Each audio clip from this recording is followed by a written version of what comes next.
जब अंगुलीमाल भिक्षु बन गया तो अंगुलीमाल के भिक्षु बनने के बाद भगवान बुद्ध ने उसको कहा कि वहीं जा बेटा, तू उसी गांव में जा जहां तूने हत्याएं करी है, और वहां जा कर के लोगों से भिक्षा मांग।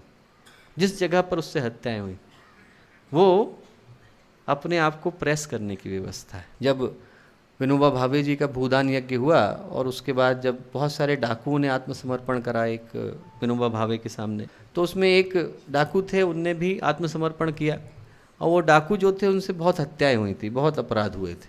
तो वो जो थे गुरुदेव, वो उसके बाद जेल चले गए। जेल से जब उनको पहला प्रोबेशन हुआ तो किसी ने अखंड ज्योति पकड़ा दी। अब अखंड ज्योति से उनका हृदय एकदम बदला।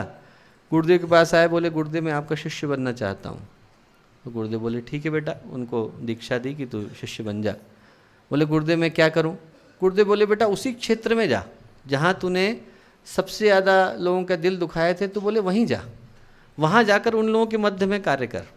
तो बोले गुरुदेव मैं उनको देख नहीं पाऊँगा, मेरी नज़रों से मैं उनकी नज़रों में देख नहीं पाऊँगा, वहाँ मैंने किसी की हत्याएँ करी हैं, किसी का दिल दुखाया है, किसी को मारा है, पीटा है, उनको मैं आँख से आँख मिला के नहीं देख पाऊँगा। गुरुदेव बोले बेटा कोई बात नहीं है, अंगुलीमाल वहीं पर भिक्षु बना था, तू वहीं जा और वहीं पर अपने कर्मों का प्रायश्चित कर। तो गए वो। जब पहली बार निकले झोला टांग करके अखंड ज्योति के ग्राहक बनाने के लिए, तो लोगों ने डर के मारे सदस्यता ले ली। फटाफट कोई डर गया, उनने कहा कि अरे आ रहे हैं, तो किसी ने 100 ले ली।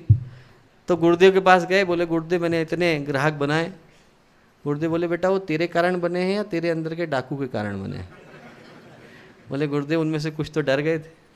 बोले अब तो बिना डराए जा उन्हें, अब तो तू बन करके जा और फिर लोगों से प्रार्थना कर, हृदय को निर्मल करके फिर उनके सामने खड़ा हो और फिर पूछ कि मैं गुरुदेव मैं जो है आपको सदस्य बनाना चाहता हूँ।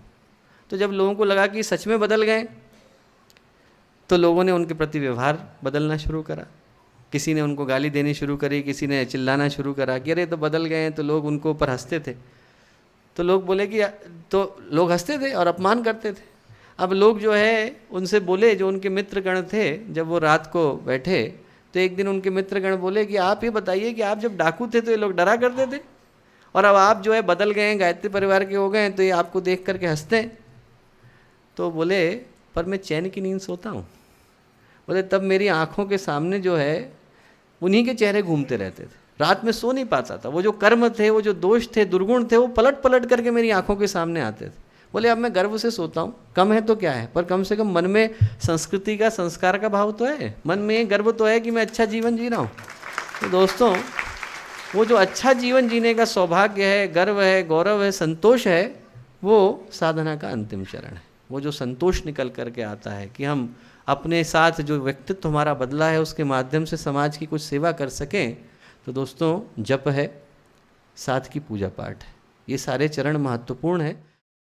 हमारे YouTube चैनल शांति कुंज वीडियो गायत्री परिवार को सब्सक्राइब करें एवं बेल आइकन जरूर दबाएं ताकि गायत्री परिवार की विभिन्न गतिविधियों की जानकारी आपको मिलती रहे।